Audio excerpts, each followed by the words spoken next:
It started on a cold May night in 1990. A red jacket, a pair of sneakers, and a young woman who walked out of a party and vanished. Her name was Suzy Poupart, 29 years old, full of life, and the last person anyone thought would become the center of one of Wisconsin's most haunting cold cases.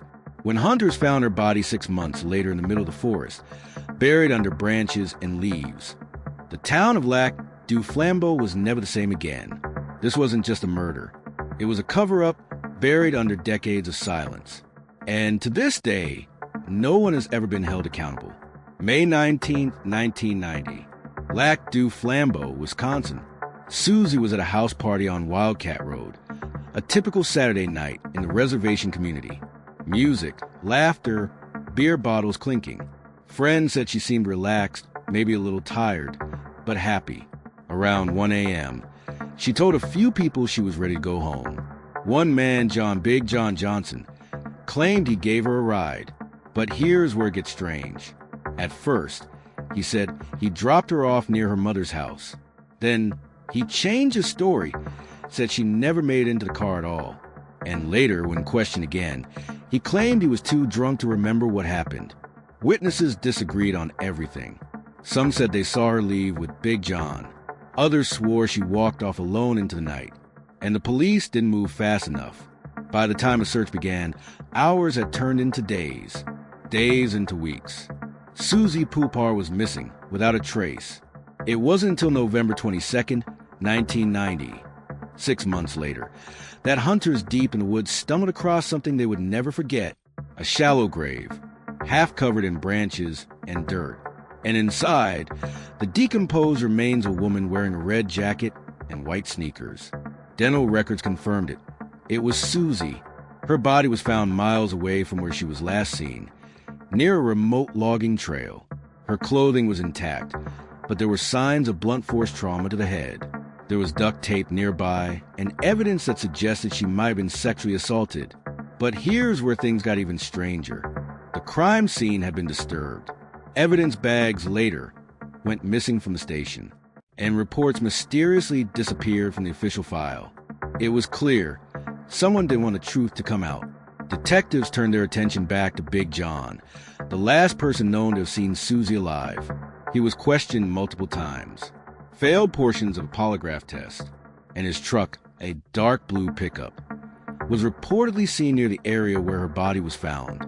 But without solid forensic evidence, police couldn't charge him. Then another name surfaced, Ronnie Labarge, a man who also attended the same party that night.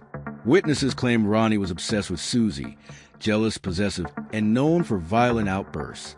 Rumor had it he bragged in a bar weeks later, saying, "They'll never find her." When confronted, he denied it, and without witnesses willing to testify, the case hit another dead end. By 1991, the investigation had stalled. Files gathered dust. Leads went cold. And Suzy's family was left with nothing but silence. In 2007, nearly 2 decades later, a new detective took over the case, and with him came a new tool, modern DNA testing. Evidence was re-examined. Samples from the scene, hair fibers, tape residue, soil, were tested, and something shocking came back. DNA found on Suzy's jacket didn't match any of the known suspects, but it did match a partial profile linked to an unknown male found in another unsolved assault case.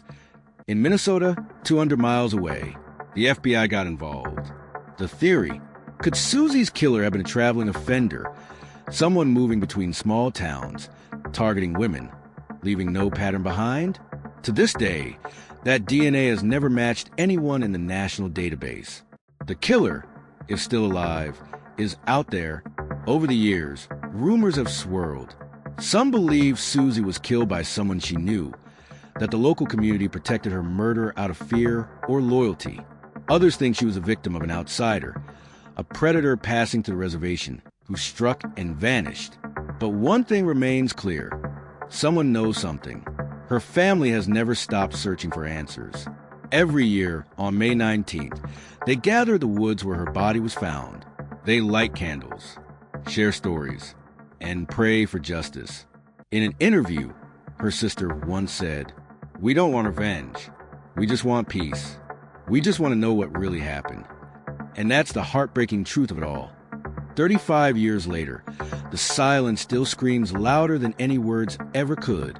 Suzy Poupart left a party one night and never came home. Her story is one of too many loss of time and neglect. A young woman whose life was stolen and whose killer walked free. Maybe justice will come one day. Maybe someone will finally speak. But until then, the pine trees of Lac du Flambeau will keep their secret. And to this day, no one knows who really did it.